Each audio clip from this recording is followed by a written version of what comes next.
Hello guys, तो क्या हाल चाल है आपके। This is Vyomkesh and you are watching your channel Jhakaas classes. तो आज हम करने जा रहे हैं यार आफी के class 10 science NCERT text book के चैप्टर नंबर 3 जो केमिस्ट्री का पार्ट है। नाम क्या है, मेडल्स एंड नॉन मेडल्स का एमसीक्यू सोल्यूशन। सबसे पहली बात, मैं जो हर एमसीक्यू सेशन में करता हूँ, मज़ा आएगा, तोड़ देंगे, फोड़ देंगे, क्वेश्चन को मरोड़ के रख देंगे और एग्जाम में बहुत अच्छे नंबर लाने में ये बहुत हेल्प करेंगे आपको। तो सबसे पहली बात क्या है कि तुम्हें लेक्चर वीडियो देख के ही एमसीक्यू करना है, वरना एमसीक्यू सेशन का फायदा नहीं होगा। तो लेक्चर वीडियो कहाँ पे मिलेगा, लिंक मिल जाएगा तुम्हें डिस्क्रिप्शन बॉक्स में। आप ही के अपने झकास क्लासेस का लेक्चर वीडियोस है, जाके देख के आ जाओ, पूरा चैप्टर अच्छे से पल्ले पड़ जाएगा। उसके बाद आएंगे तो बहुत अच्छे से एमसीक्यू भी क्लियर हो जाएगा। तो जो देख के आए हैं बहुत अच्छी बात है, जो नहीं देखे हैं जाओ यार देख के आओ, आगे हो तो चलो स्टार्ट करते हैं। पर बिना देखे स्टार्ट करोगे आप ही का नुकसान होगा, टाइम बर्बाद होगा और कुछ नहीं होगा। और जो पढ़ के आए हैं उनको हर एक मिनट का मजा मिलेगा, हर एक चीज दिमाग में घुसेगा और एग्जाम में फोड़ने में बड़ी सहायता होगा। तो question number 1, which one of the following metal doesn't react with cold as well as hot water. तो इनमें से कौन से मेटल ऐसे हैं जो ना कि ठंडा ना ही गर्म पानी के साथ रिएक्ट करते हैं। तो सबसे पहली बात, मैंने एक स्टेटमेंट बताया था लेक्चर वीडियोस में, देखो आ गया ना लेक्चर की बात। तो क्या बताया था कि जो मेटल्स होते हैं, कौन से मेटल, एक होता है एल्यूमिनियम, कौन, एल्यूमिनियम Al, और एक होता है जिंक, और एक होता है फेरस। ये तीनों ऐसे मेटल हैं जो ना ही गर्म पानी ना ही ठंडे पानी के साथ रिएक्ट करते हैं, बल्कि करते हैं तो किन के साथ, स्टीम के साथ। स्टीम मतलब क्या, गैसीय स्टेट ऑफ वाटर। पानी जब बहुत ज़्यादा गर्म होके गैस में तब्दील हो जाता है उसको स्टीम बोलते हैं, गैसीय स्टेट ऑफ वाटर, समझ गए, जिसको झाप बोलते हैं। हाँ, let's move to next question. भाप बोलते हैं ना। Question number 2, what happens when calcium is treated with water. क्या होता है भाई जब कैल्शियम वाटर के साथ ट्रीट किया जाता है। तो जब कैल्शियम वाटर के साथ पहले तो ट्रीट किया जाता है तो ये अच्छे से रिएक्ट नहीं करता, वायलेंटली, मतलब अच्छे तरह से वाटर के साथ रिएक्ट नहीं करता। कौन, कैल्शियम। और एक क्या है, जो हाइड्रोजन के बबल्स फॉर्म होंगे कहाँ पे, वाटर में, stick to the surface of calcium, वो कैल्शियम के सरफेस के साथ चिपक जाते हैं। ये दो पार्ट्स हमने पढ़ा था। तो देखो कौन कौन सा होगा।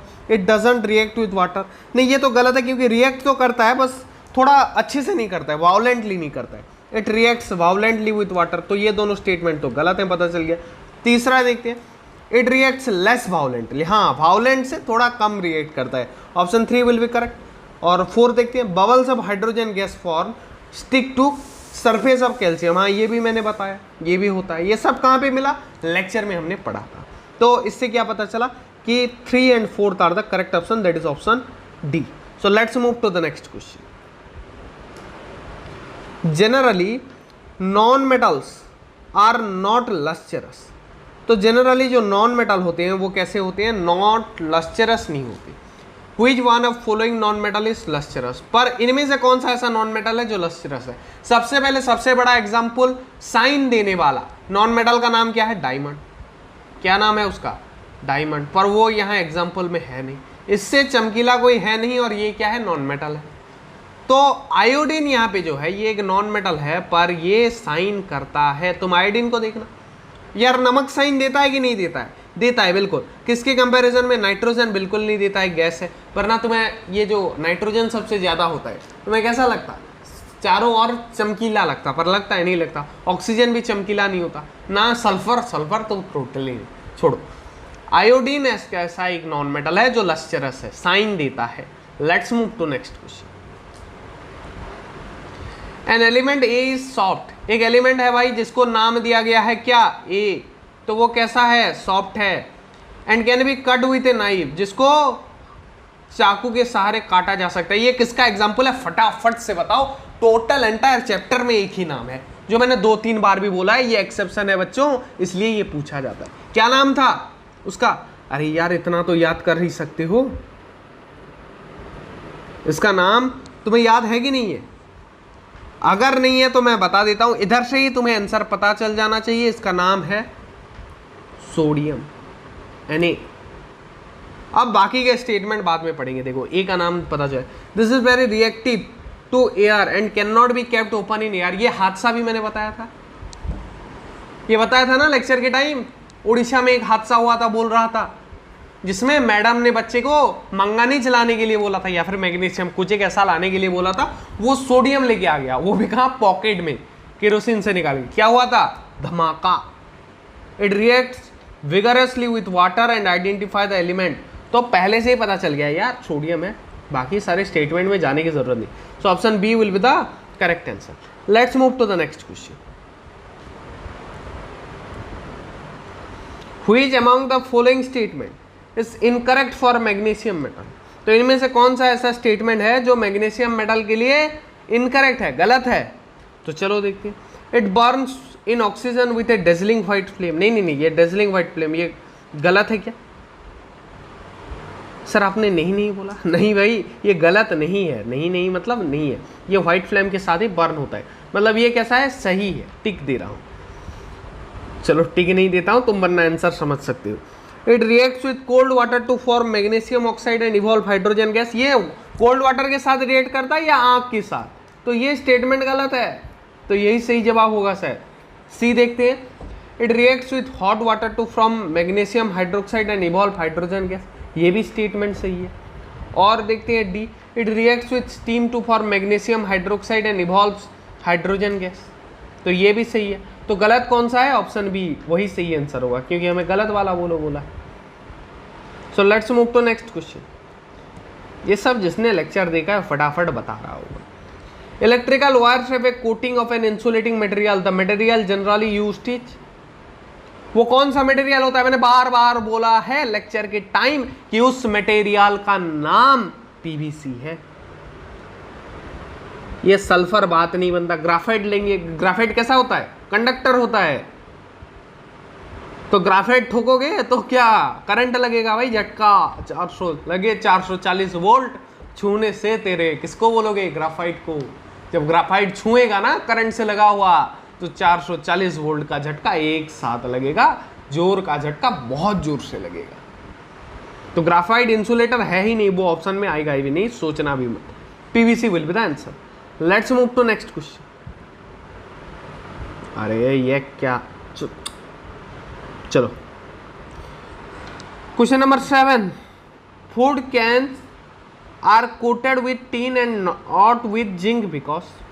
अरे फूड कैन देखे वो बड़े बड़े टाउन में जब ये क्या, सुनो, फूड कैन छोड़ो, या फिर तुम अगर वो क्या बोलते हैं कोल्ड ड्रिंक्स का कैन, उसको भी रिलेट कर सकती हो। या फिर जो मिल्क मेड होता है जिससे खीर बनता है ना, मिल्क मेड, हाँ उसका भी जो कैन होता है वो कुछ फूड कैन उसको कंसिडर कर सकते हो। तो ये फूड कैन होता है, ये कोटेड होता है किसका? टीन का। तुमने देखा है तो पता चल गया होगा, नहीं देखे तो मिल्क मेड लाओ या फिर वो कुछ कोल्ड ड्रिंक्स का, कोई भी कोल्ड ड्रिंक्स कैन वाला लाना, तुम्हें दिख जाएगा वो। या फिर दुकान से बस देख के फिर लौटा के चले आना, क्यों पैसे खर्च करने का। नॉट विथ जिंक, सर हमें पीना है उसी बहाने पढ़ने के। विथ जिंक बिकॉज वो टीन का होता है, जिंक का क्यों नहीं होता है? अजीब सी बात है, होता है तो होता है, ऐसा तो लिख नहीं सकते, क्योंकि जो जिंक होता है वो रिएक्टिव होता है। जिंक क्या होता है? रिएक्टिव होता है, और फूड के साथ रिएक्ट करने के चांसेस है। तो देखो कौन सा रिएक्टिव होता है, ऐसा ऑप्शन है, ऑप्शन नंबर सी। ऐसा मत लिख के आ जाना, होता है तो होता है, हम क्या करें सर, या फिर सस्ता होता है, ये सब बातें मत ठोकना। टीन सस्ता होता है सर जिंक से, इसलिए देते हैं साले, सब में क्या बस पैसा ही चाहिए उनको? नहीं, ऐसा नहीं, रिएक्टिव होता है जिंक, इसलिए नहीं देती। Let's move to next question. ऐसे आंसर में मजाक बस नहीं कर रहा हूँ, कुछ बच्चे लिख के आते हैं, वो रेयर होते हैं, लाखों में एक वाले पर होते हैं। वो जब दी गिवन मेडल, तुम मत लिख के आना, हमें लाखों में एक बनना है। कैसे? 95 प्लस फूड के, ना कि ऐसा काम करके। वो जब the given metal stored under kerosene to prevent oxidation. कौन सा? याद करो थोड़ा। Question number 8। सर सोडियम होता, और एक होता है पोटासियम, या पोटासियम भी होता है, इसको भी टिक कर दो। सोडियम तो होता है, सोडियम होता तो ऑप्शन में जरूर लिखते हैं, पर यहाँ पे नहीं है, बोल के क्या होगा? पोटासियम। तो ये एक जान लो, एक्स्ट्रा कंसेप्ट तुम्हें जानने के लिए मिल गया। Let's move to next question. Which of the following metals exist in their native state in nature? तो इनमें से कौन से मेटल ऐसे हैं जो एग्जिस्ट करते हैं उनके नेटिव स्टेट में, उनके घरोले स्टेट में? मतलब यहाँ पे कौन सा ऐसा मेटल है जो वैसा रहता है? जो गोल्ड और सिल्वर होते हैं ना, वो नेटिव मेटल्स। तो यहाँ पे देखो, Au मतलब क्या होता है पहले मुझे बताओ तो? ऑरम, ऑरम मतलब सिल्वर, और Ag मतलब अर्जेंटम मतलब गोल्ड। तो 2 और सेकंड और 4, देखो कौन सा ऑप्शन है? Option number C will be the correct answer. Let's move to next question.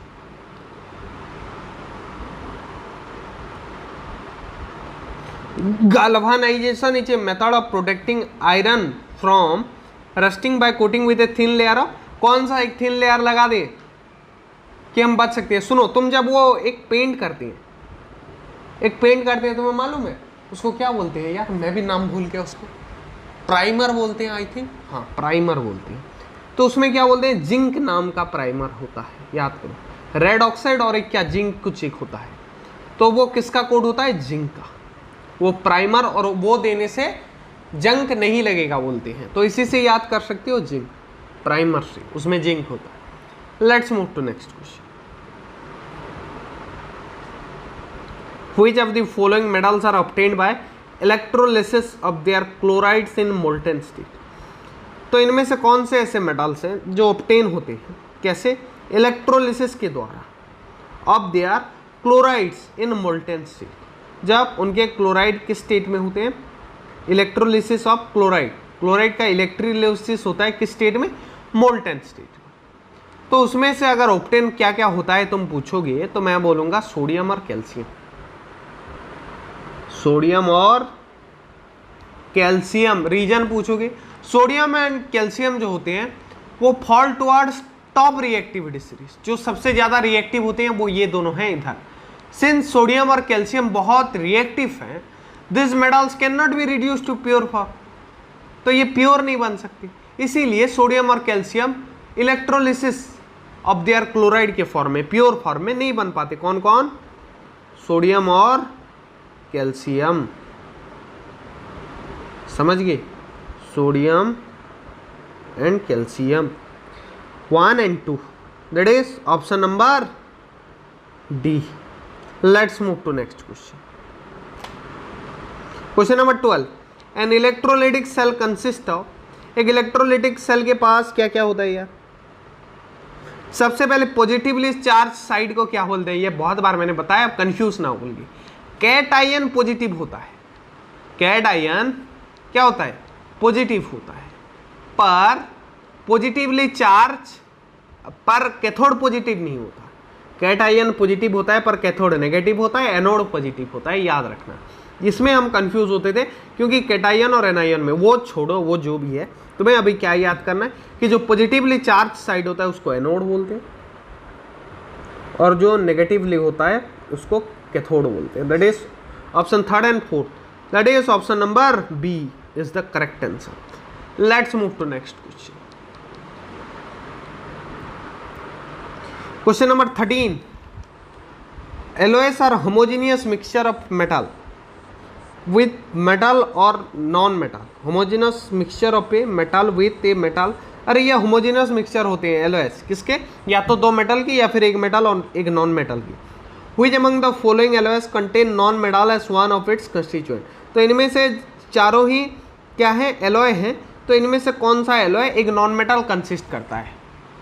समझ पा रहे हो बात को, क्वेश्चन को समझे? तो ये कौन सा है? स्टील। स्टील कौन सा नॉन मेटल होता है स्टील में?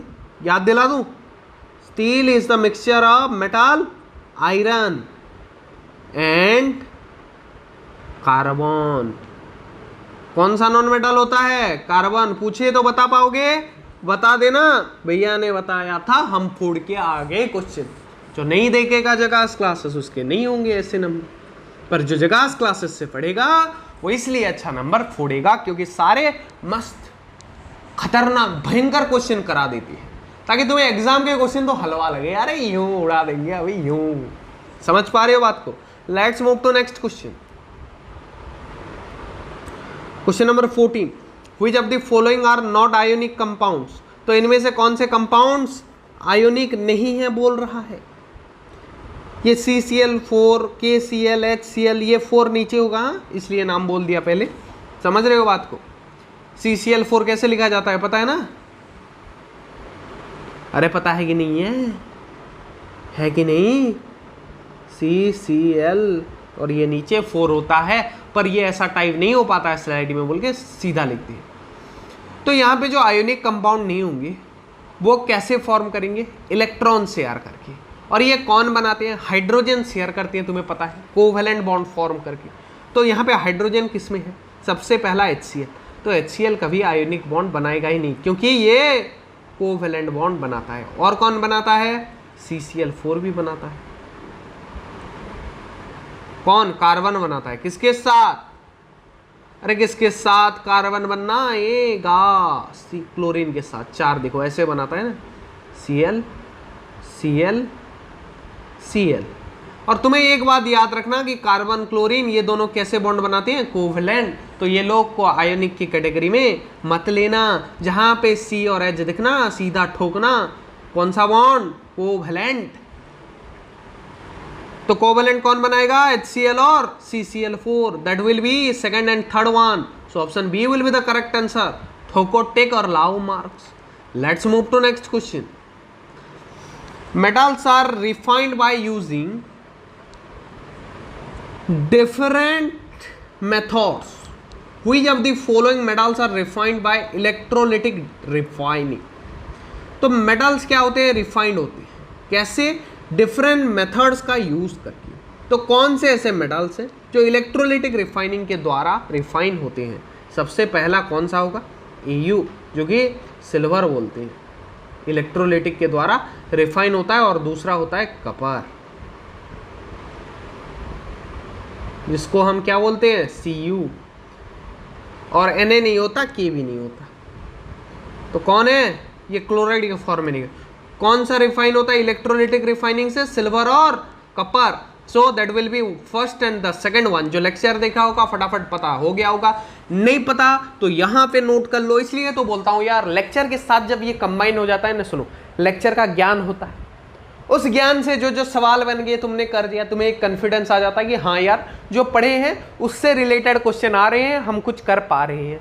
जो नहीं हुआ, घबराने की बात नहीं है कि सर हम पढ़े थे फिर भी नहीं हुआ। यहाँ से जो जो नया मिलता है, समझ लो बात को। कि एक बात मैं बता देना चाहूँगा आज, कि तुम्हारा जो पेपर मान लो अगर 100 नंबर का है, भले ही 40 नंबर का होने वाला है, अगर 100% हिसाब से हिसाब करते हैं तो जो 40% क्वेश्चन होता है, 40 to 50%, ये हद आसान क्वेश्चन होता है। जिसने बुक को ऊपर से पढ़ा है वो भी कर देगा। उसके बाद ये बाकी के जो 20% क्वेश्चन होते हैं, 20 से 30% क्वेश्चन, ये थोड़े मीडियम लेवल के होते हैं। बाकी 10 थोड़े मीडियम के ऊपर वाले, और जो 90 के ऊपर नंबर रखते हैं ना, बाकी और 10%, वो सबसे थोड़ा डिफिकल्ट होता है, जो यहाँ से कवर हो जाता है। कहाँ पे? Previous year question. यहाँ पे लेवल कुछ क्वेश्चन ऐसे लग रहे होंगे जो तुम्हें लगा होगा सर ने लेक्चर में कवर नहीं कराया होगा, या फिर बहुत रेयर होंगे ऐसे तुम्हें लग रहा होगा कि मालूम नहीं पड़ा ये क्वेश्चन। तो उसको क्या करने का, एक कॉपी में उसको नोट कर देने का, क्योंकि वो क्वेश्चन रिपीट होने के चांसेस होते हैं, क्योंकि डिफिकल्ट क्वेश्चन बोर्ड के पास भी ज़्यादा नहीं होता है। तो यही फायदा होता है MCQ लेक्चर का। ये 40 से 50 तो सब कर देते हैं, जो इनसे भी घटिया मार लाते हैं वो बहुत ही घटिया किस्म के पढ़ाई करके जाते हैं, साल भर पढ़े ही नहीं होते अगर मैं बोलूँ। और ये 70 से 80 लाना सबसे आसान होता है। 80 से ऊपर अरे थोड़ा पढ़ना पड़ता है। मैं बोलता हूँ बिना पढ़े 70-80 ठोक सकता है, जिसके पास थोड़ा दिमाग हो। जगह क्लासेस दिखता हूँ, और थोड़ा रिवाइज करने वाला बच्चा ये 90 ठोक सकता है। और 95 प्लस के लिए थोड़ा पढ़ाई दिमाग दोनों चाहिए। समझ गए? जो जगह क्लासेस के बच्चे के पास होना चाहिए। तो कौन कौन सा हुआ? First and second, that is option number A। So let's move to the next question. हाँ तो भाई अभी आ गया असर्शन रीजन वाला क्वेश्चन। तो यहाँ पे सबसे पहले डायरेक्शन दिया गया है। मैं बता देना चाहूंगा कि यहाँ पे कुल मिला के 2 टाइप्स होते हैं। क्या सर 2 टाइप्स होते हैं? तो यहाँ पे एक असर्शन स्टेटमेंट होता है, एक रीजन स्टेटमेंट होता है। 2 टाइप के स्टेटमेंट होते हैं। उनमें से एक असर्शन जो है वो स्टेटमेंट है, और रीजन बोल रहा है कि जो असर्शन वाला स्टेटमेंट है उसमें जो भी घटना हुआ है उसका कारण ये रीजन है। तो हमें 4 ऑप्शन दिया होता है। क्या? पहला ऑप्शन आ जाता है कि वो दोनों ही स्टेटमेंट असर्शन रीजन सही है, ट्रू है, और वो रीजन असर्शन को सही तरह से एक्सप्लेन भी कर रहा है, यानी ठीक ठाक रीजन हमें मिल रहा है हमारे असर्शन का। दूसरा स्टेटमेंट, दोनों सही तो है असर्शन रीजन, पर रीजन ठीक ठाक स्टेटमेंट नहीं है असर्शन के लिए, सही रीजन नहीं लग रहा है हमें। तीसरा ऑप्शन आ जाता है असर्शन सही है, रीजन गलत। चौथा ऑप्शन असर्शन गलत है, रीजन सही। तो चलो देखते हैं। Assertion, when a piece of copper metal, ये थोड़ा धुंधला दिख रहा होगा, ये एक ही क्वेश्चन ऐसा दिखेगा तुम्हें। When a piece of copper metal is added to dilute sulfuric acid, the solution turns blue. तो जब कॉपर मेटल कहाँ पे डाला गया, डाइल्यूट सल्फरिक एसिड में, तो सोल्यूशन कैसा हो गया, ब्लू हो गया। क्या ये स्टेटमेंट सही है, सबसे पहले पता करना है। क्या करना है, पता करना है। तो ऐसा कुछ हुआ ही नहीं था, क्योंकि जब एक copper metal dilute sulphuric acid में डाला जाता है तो ये रिएक्शन ही नहीं करता है भाई, तो ब्लू कैसे होगा बिना रिएक्शन के। तो ये स्टेटमेंट बिल्कुल गलत है असर्शन। तो असर्शन क्या है, फॉल्स है। और ऐसा एक ही ऑप्शन था, ऑप्शन नंबर डी, जो बोलता था असर्शन इज फॉल्स। तो डी तो आंसर है, पता चल गया। पर देखते हैं रीजन सही है कि नहीं, चेक कर रहे हैं बस, क्योंकि मैं बता रहा हूं अगर आंसर करना हो असर्शन गलत पूरा, तुम कंफर्म हो गए मेरी तरह, तो यहां से डी ठोक के चले आना, वरना टाइम नहीं मिलेगा, टाइम बचता है ऐसे। Copper react with dilute sulphuric acid to form blue copper sulphate solution. तो ये बिल्कुल सही स्टेटमेंट है, क्योंकि कपर जब रिएक्ट होता है वो सब हीटेड सल्फरिक एसिड के साथ ही रिएक्ट होता है और blue Kapoor to sulphate solution form करता है। समझ गए, ये कैसे हीटेड वाले के साथ ही रिएक्ट करता है।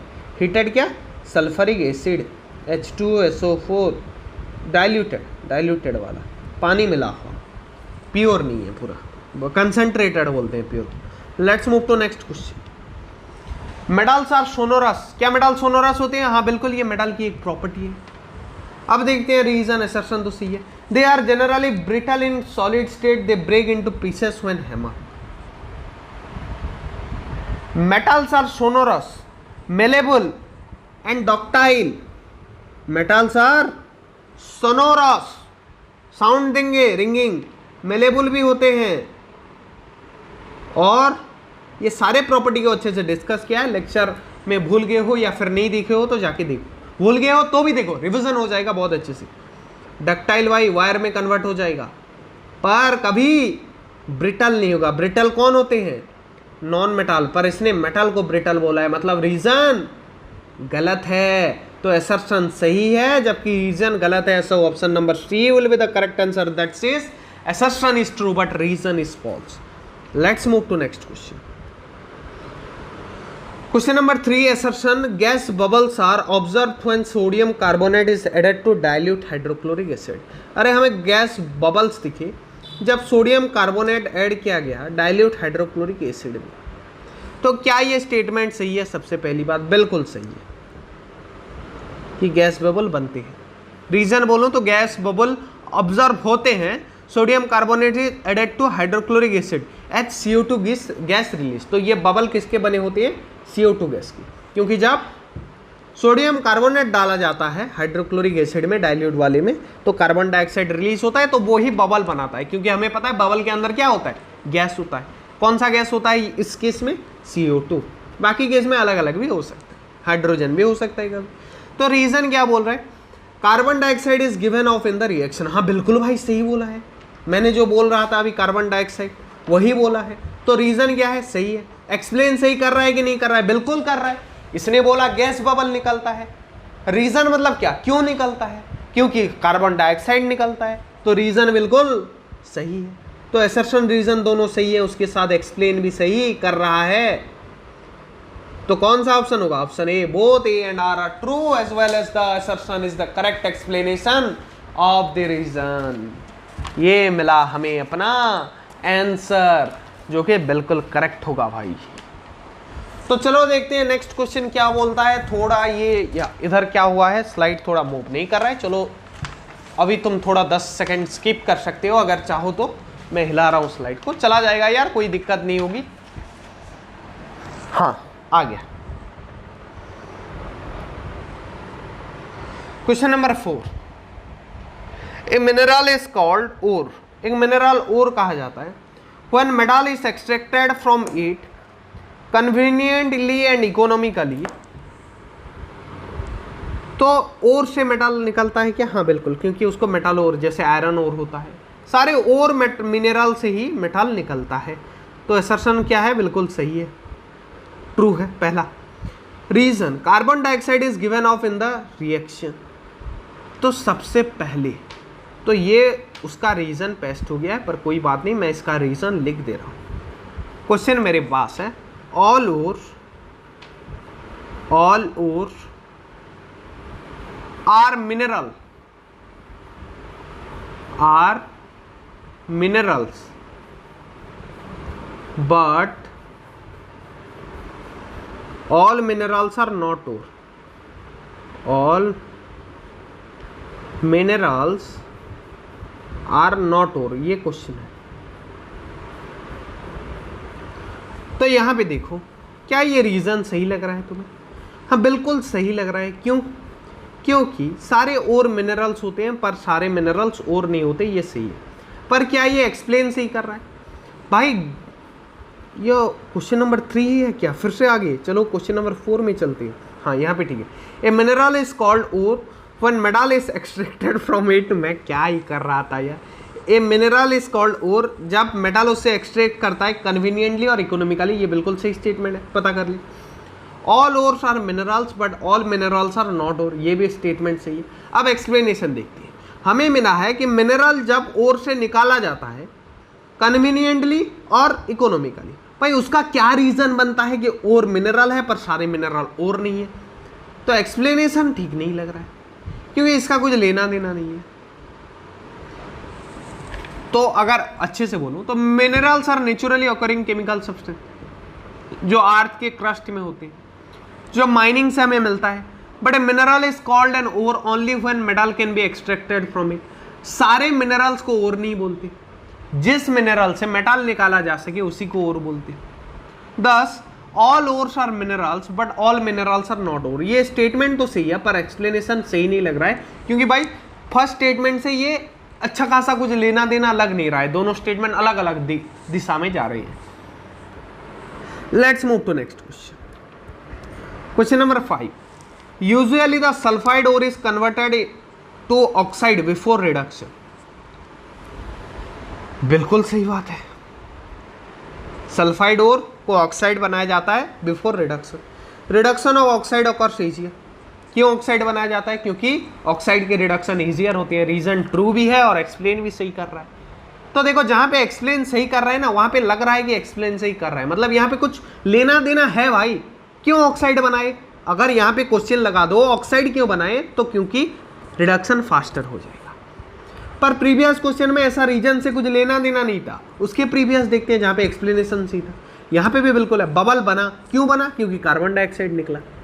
तो जहाँ पे भी एक्सप्लेनेशन सही हो रहा है वहाँ पे क्या हमें एक एक्यूरेट सही वजह मिल रहा है, और जहाँ पे मैं गलत बोल रहा हूँ एक्सप्लेनेशन, वहाँ पे सही वजह नहीं मिल रहा है। तो देख लिया, तो यहाँ पे कौन सा ऑप्शन होगा? ऑप्शन नंबर ए, क्योंकि ये दोनों ट्रू भी हैं और एक्सप्लेनेशन भी तगड़ा है। Let's move to the last question of assertion reason. In alumino thermite process the metals like iron melts due to heat evolve in the reaction.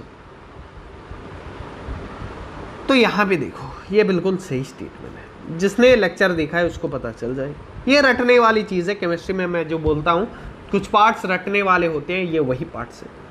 Aluminium थर्माइड process में जो मेटल्स होते हैं आयरन की तरह, वो मेल्ट होते हैं क्योंकि बहुत ज़्यादा हीट निकलता है रिएक्शन में।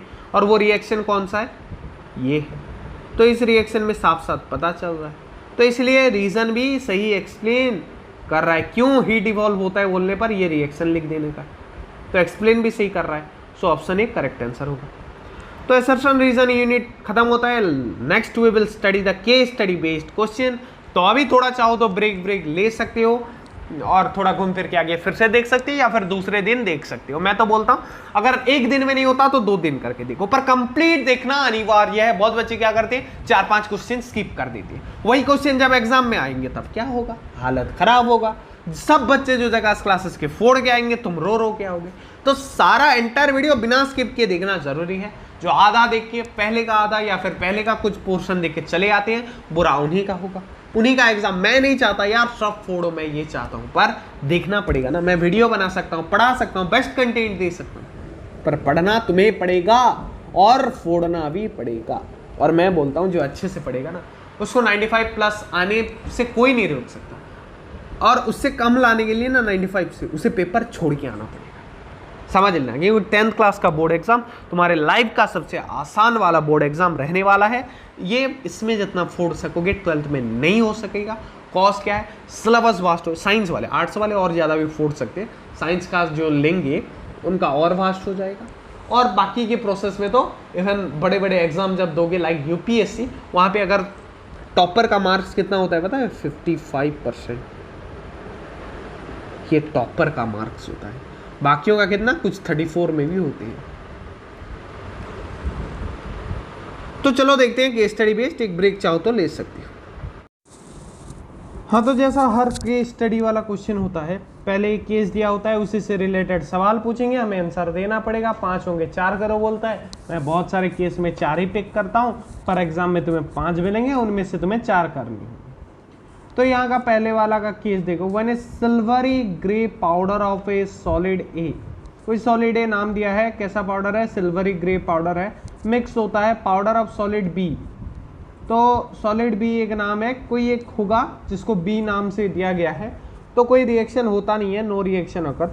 But if the mixture is ignited and lighted using magnesium ribbon, थोड़ा हीट दिया गया मैग्नीशियम रिबन के द्वारा, then it occurs with evolution of large amount of heat forming product. तो ये जो भी निकलता है प्रोडक्ट के रूप में रिएक्शन होके, वो बहुत ही हीट निकालता है, जो कि सी नाम दिया गया, which settles down as liquid metal and the solid product D, जो कि सेटल हो जाता है लिक्विड मेटल के और एक सॉलिड प्रोडक्ट डी, जो कि फॉर्म होता है, जो फ्लोट करता है लिक्विड में, मतलब ऊपर तैरता है।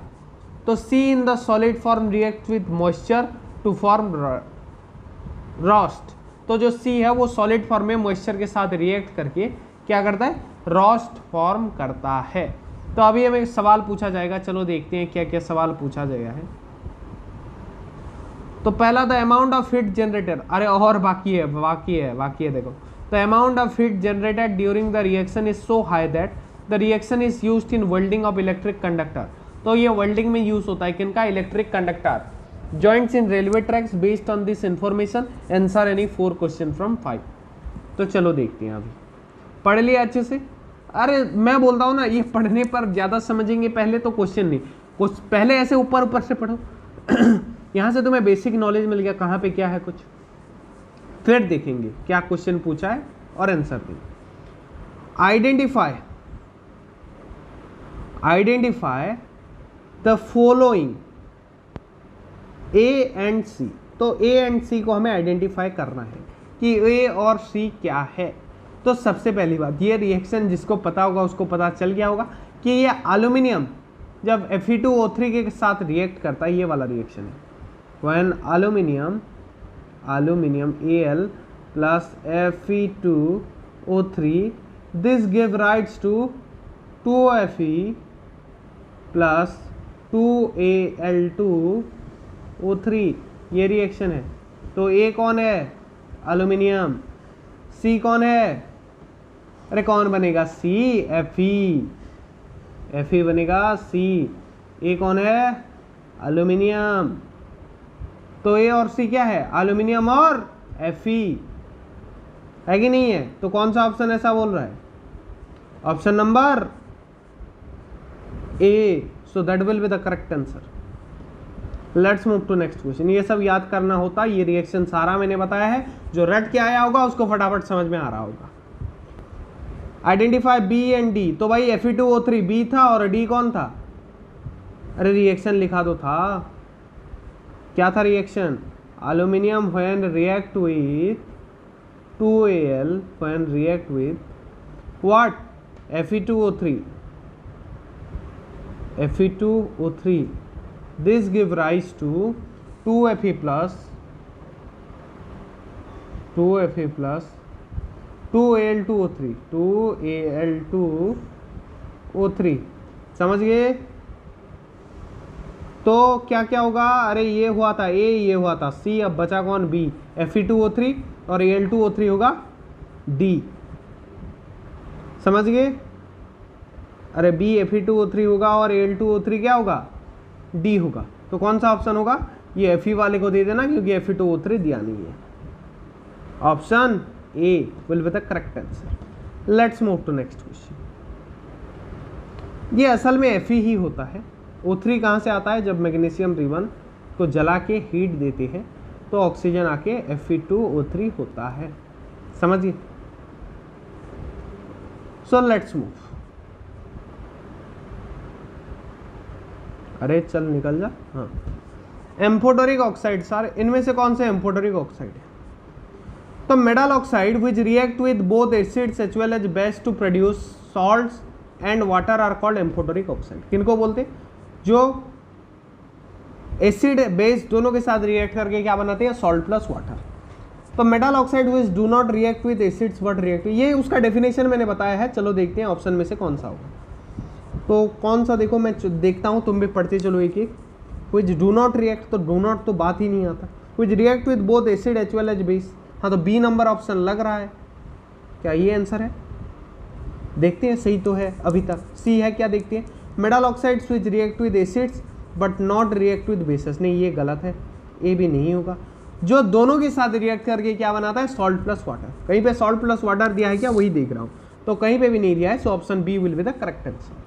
क्या होता है एम्फोटेरिक ऑक्साइड का डेफिनेशन, बोला था याद करो, क्या होता है, जो एसिड बेस समझने का था, इसमें उतना रटने का नहीं था, पर याद करोगे तो अच्छी बात है, समझ गए हो तो बहुत अच्छी बात है। जो एसिड बेस दोनों के साथ रिएक्ट करके सॉल्ट और वाटर फॉर्म करता है। Let's move to next question. Which of the following is amphoteric in nature, इनमें से कौन सा एम्फोटेरिक है, both aluminium oxide and zinc oxide, only zinc oxide, only aluminium oxide, neither of them. तो इनमें से कौन सा एम्फोटेरिक है, इनमें से एल्यूमिनियम ऑक्साइड और जिंक ऑक्साइड, ये कैसा है, एम्फोटेरिक है, बोथ, समझ गए। Let's move to next question. ये एग्जांपल में पढ़े थे। तो अभी नेक्स्ट केस, तो ये क्या कह रहा है, देखो पढ़ो अच्छे से। Sohan went door to door posing as a goldsmith. तो पहले बताओ गोल्ड स्मिथ कौन, जो सोने का काम करता है। तो ये काम कौन कर रहा है, सोहन। ही promised to bring back the glitter of old and dull gold ornament। तो वो प्रॉमिस कर रहा है भाई कि मैं ये जो पुराना हो गया है तुम्हारा जो ज्वेलरी सोने का, इसको मैं फिर से नया जैसा चमकीला बना दूंगा। अरे मेरे को देख के तो देखो, चमकीला बना दूंगा, चमकीला बोल के घर घर घूम रहा है। An suspecting unsuspecting lady gave a set up gold bangles to him. एक जो सस्पेक्ट नहीं करती किसी के ऊपर, उसने भरोसा किया सोहन के ऊपर। ये चोर था क्या, चलो देखते हैं। तो उसने एक गोल्ड बैंगल, मतलब उसकी जो चूड़ियाँ होती हैं, जो कंगन होते हैं सोने का, वही दे दिया उसने किसको, ये सोहन को। हुई जी dipped in a particular solution, जिसने इसको एक पर्टिकुलर सोल्यूशन में डिप किया। The bangles sparkled like new but their weight was reduced drastically. तो वो बैंगल भले ही नए जैसा हो गया, चमकीला हो गया, पर उसका वेट क्या हुआ, रिड्यूस हो गया। The lady was sad but after a futile argument the man beat a hasty retreat. तो कुछ समय बाद उनका वाद विवाद चलता गया। क्वेश्चन क्या पूछते हैं, देखो। Which of the following is used for dissolution of gold? तो गोल्ड को डिजोल्यूट करने के लिए क्या यूज होता है भाई, बता दो बता दो बता दो बता दो, क्या यूज होता है। अरे ये मैंने बताया था, क्या बोलते हैं उसको, एक्वारेजिया। क्या बोलते हैं, aqua regia. That is option number D. So let's move to next question. ये सिंपल सी बात है। इसमें क्या क्या मिले होते हैं मुझे अभी बताओ, क्या मिले होते हैं। नेक्स्ट क्वेश्चन, तो मैंने बताया था HCl कैसा वाला, कंसंट्रेटेड HCl, क्योंकि गोल्ड बहुत ही स्ट्रॉन्ग होता है, स्ट्रॉन्ग मेटल है, तो HCl भी स्ट्रॉन्ग वाला जो कि कंसंट्रेटेड। डाइल्यूट में तो पानी मिल जाएगा। दूध में पानी मिल जाने से जैसे दूध का दाम कम हो जाता है, वैसे इसमें भी पानी मिल जाए तो इसका दम कम हो जाएगा। तो कंसंट्रेटेड वाला यूज होगा गोल्ड की। और क्या, HNO3 नाइट्रिक एसिड यूज होता है किस रेशियो में, ये भी बताया था बहुत अच्छे से। सर आप तो सब बताते हैं, अभी भी बता दो थोड़ा थोड़ा, तो याद भी करना शुरू कर दो। 3:1। देखो कहाँ पे है, option number C will be the correct answer. Aqua regia बनाने का कंपोजिशन है। Let's move to next question. Which of the following is incorrect, इनमें से कौन सा गलत है। Aqua regia is a strong oxidising agent, जो एक्वा रिजिया है वो एक स्ट्रॉन्ग ऑक्सीडाइजिंग एजेंट है। क्या ये सच है? क्या ये सच है? एक्वा रिजिया एक स्ट्रॉन्ग ऑक्सीडाइजिंग एजेंट है क्या? तो अगर मुझसे पूछोगे तो मैं बोलूंगा कि aqua regia is not a strong oxidising agent. ये गलत है। यहां पूछा है ना कौन सा इनकरेक्ट है, तो ये गलत है, क्योंकि एक्वा रिजिया एक स्ट्रॉन्ग ऑक्सीडाइजिंग एजेंट है। अगर नहीं होता ना तो ये गोल्ड को कैसे डिसॉल्व करता। समझ पा रहे हो बात? तो कौन सा स्टेटमेंट इसका आंसर होगा? ऑप्शन नंबर बी, क्योंकि एक्वा रिजिया एक स्ट्रॉन्ग ऑक्सीडाइजिंग एजेंट है। तो पर बी क्या बोला है? नहीं है बोल रहा है, इसलिए वो स्टेटमेंट गलत है। Let's move to next question. Question number 4, aqua regia dissolves, किसको डिजॉल्व करता है भाई? Gold platinum, gold silver, platinum silver, only gold. कौन सा? गोल्ड और प्लैटिनम। बोला था प्लैटिनम भी। ओनली गोल्ड ठोक के आओगे तो ठुक के भी आओगे एग्जाम में, या फिर रिजल्ट आने के बाद घर में ठुकोगे। तो तुम डिसाइड कर लो क्या ठोक के आना है। So let's move to next question. नहीं, हमारे बच्चे थोड़ी ना ठुकेंगे, जगह क्लासेस वाले तो फोड़ के आएंगे। एग्जाम्पल्स ऑफ, हाँ तुम किसको ठोक के आओगे? पेपर को ठोक के आओगे। ऐसा है जवाब देगा, ठीक है, पूरा कहर मचा देना, तोड़ देना, फोड़ देना। एग्जाम्पल्स ऑफ नोबेल मेडल्स, तो इनमें से कौन से नोबेल मेडल्स हैं? सबसे पहली बात कि ये सारे नोबेल मेडल्स हैं। गोल्ड, सिल्वर, प्लैटिनम, ये सारे कैसे हैं? नोबेल हैं। So all of the above will be the correct answer. Let's move to next question. तो ये और एक केस दिया गया है, इसके बेसिस पे हमें आंसर करना है। During extraction of metals, electrolytic refining used to obtain pure metals. During the process, the impure metal is made the anode and a thin strip of pure metal is made the cathode. The solution of the metal salt is used as an electrolyte. On passing the current through the electrolyte, pure metal from the anode dissolves from a electrolyte and equivalent of pure metal from electrolyte is deposited on the cathode. तो कैसे purify करते हैं? Through the method of electrolytic. वही describe किया गया है, कुछ ज्यादा नहीं है। तो क्वेश्चन क्या है देखिए।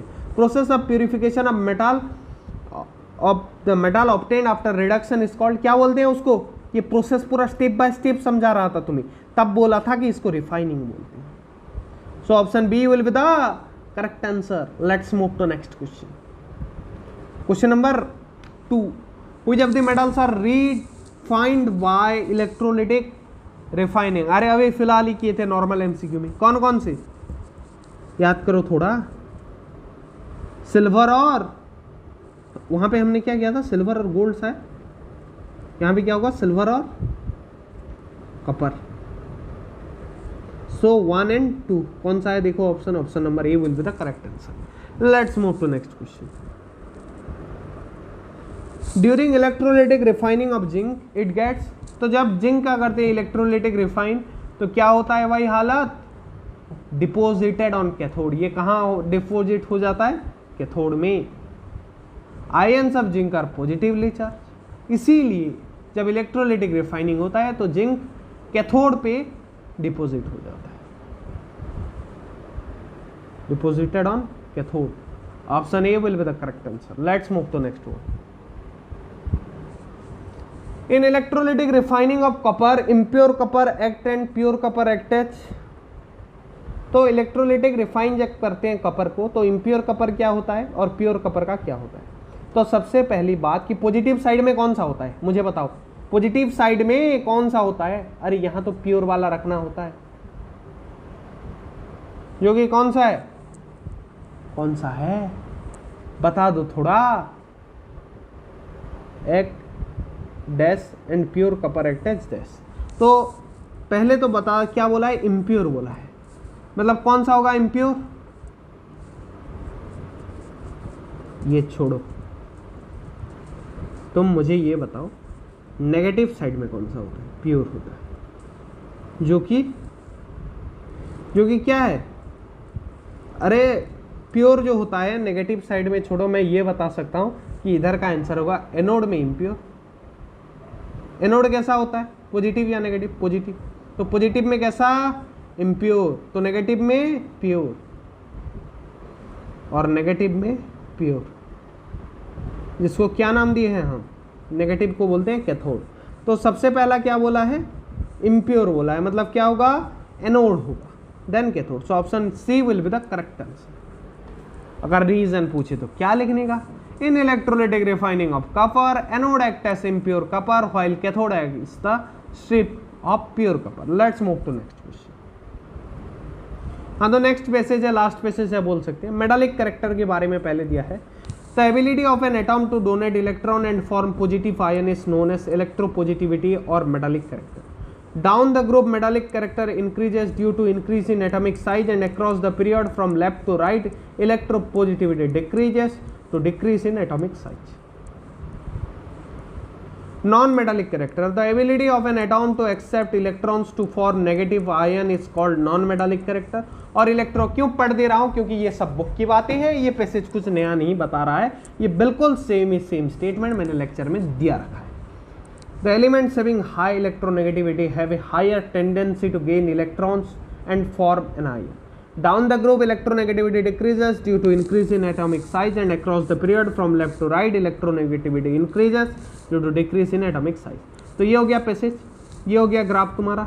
आप देखते हैं answer, which of the following correctly represents the decreasing order of metallic character of alkali metal। तो वो ग्राफ किसका था, एटॉमिक रेडियस का। और यहाँ पे देखो, जब हम डाउन द ग्रुप मूव करते हैं तो एटॉमिक रेडियस क्या होता है, इंक्रीज करता है, और एटॉमिक रेडियस इंक्रीज करने के साथ साथ मेटालिक कैरेक्टर भी इंक्रीज करता है। हमने पैसेज में देखा, या फिर तुम जाके फिर से पैसेज में देख सकते हो यार, थोड़ा बैक करके, क्योंकि पैसेज मैंने दिखा दिया था, यहीं कहीं पे एक देखा था, metallic character down the group metallic character increases due to increase in atomic size. तो ये सारे जो मेटल दिया गया है, यहाँ पे बहुत से डाउन द ग्रुप हैं। कैसे, पहला तो केसियम, आरवी, के, एन ए, एल आई, समझ गए, ये क्या है, डाउन द ग्रुप है। ये वही होता है ना, हाइड्रोजन से उतर के जाता है, हेलिनाके रूबी से फ्रॉड, ये हम ऐसे याद करते थे। तो किधर से किधर आया है, तुम मुझे ये बताओ कि ये किधर से किधर आया। तो सबसे पहली बात, ऊपर कौन रहेगा यार, ये पहले तो हाइड्रोजन रहता है, मैं याद दिला देता हूँ, फिर एल आई, पीरियडिक टेबल निकालो पता चल जाएगा, हेलिना, ये हम ऐसे याद करते थे, बहुत से ट्रिक होते हैं कि हेलिना के रूबी अरबी के साथ फ्रॉड, तो ऐसे हम याद करते थे, ये एक ट्रिक बताया था सर ने एक बार।